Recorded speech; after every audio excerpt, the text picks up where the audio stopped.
లోక్సభ ఎన్నికల్లో అవకతవకలు జరిగాయనే ఆరోపణలు రోజు రోజుకు పెరిగిపోతూనే ఉన్నాయి. ఓవైపు కౌంటింగ్లో గోల్మాల్ జరిగిందని ఓ వర్గం అంటుంటే ఈసీ ఇచ్చిన వివరాలపై మరో వర్గం అనుమానాలను వ్యక్తం చేస్తోంది. దాదాపు 140కి పైగా నియోజకవర్గాల్లో కౌంటింగ్ గోల్మాల్ మాయ జరిగిందని ది వైర్లో తాజాగా ప్రచురితమైన ఓ ఆర్టికల్ సంచలనంగా మారింది.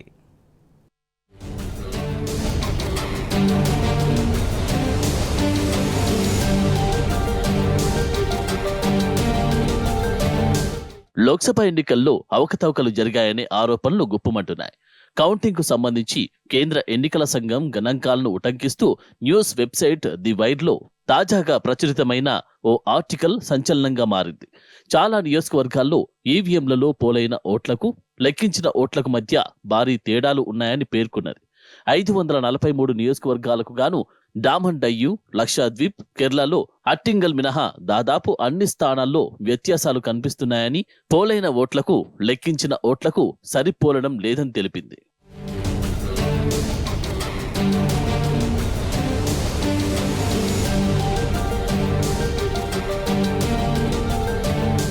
ఏకంగా 140కి పైగా లోక్సభ నియోజకవర్గాల్లో ఈవీఎంలలో పోలైన ఓట్ల కంటే లెక్కించిన ఓట్లు అధికంగా ఉన్నాయని, ఈ వ్యత్యాసం 2 ఓట్ల నుంచి 3,811 ఓట్ల వరకు ఉందని ఇండిపెండెంట్ జర్నలిస్ట్ పూనం అగర్వాల్ తన ఆర్టికల్లో పేర్కొన్నారు.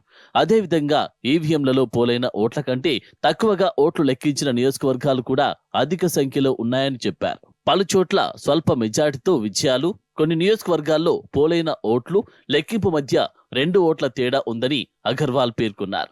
ఆయా స్థానాల్లో చాలా తక్కువ మార్జిన్తో గెలుపోటముల నిర్ణయం జరిగిందని వెల్లడించారు.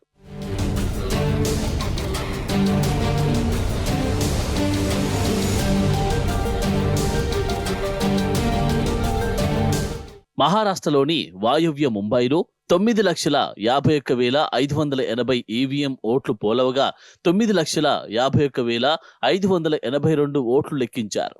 అంటే 2 ఓట్లు అధికంగా లెక్కించారు. ఈ స్థానంలో శివసేన షిండే వర్గం అభ్యర్థి కేవలం 48 ఓట్ల తేడాతో గెలిచారు. రాజస్థాన్లోని జైపూర్ రూరల్లో 12,38,818 ఓట్లు పోలవగా 12,37,966 ఓట్లను లెక్కించారు. ఇక్కడ 852 ఓట్ల తేడా కనిపిస్తున్నది. ఇక్కడ బీజేపీ అభ్యర్థి 1,615 ఓట్ల మెజారిటీతో విజయం సాధించారు. ఛత్తీస్గఢ్లోని కంకేర్లో 12,61,103 ఈవీఎం ఓట్లు పోలవగా 12,60,153 లెక్కించారు. 950 ఓట్లు కౌంటింగ్లోకి రాలేదు.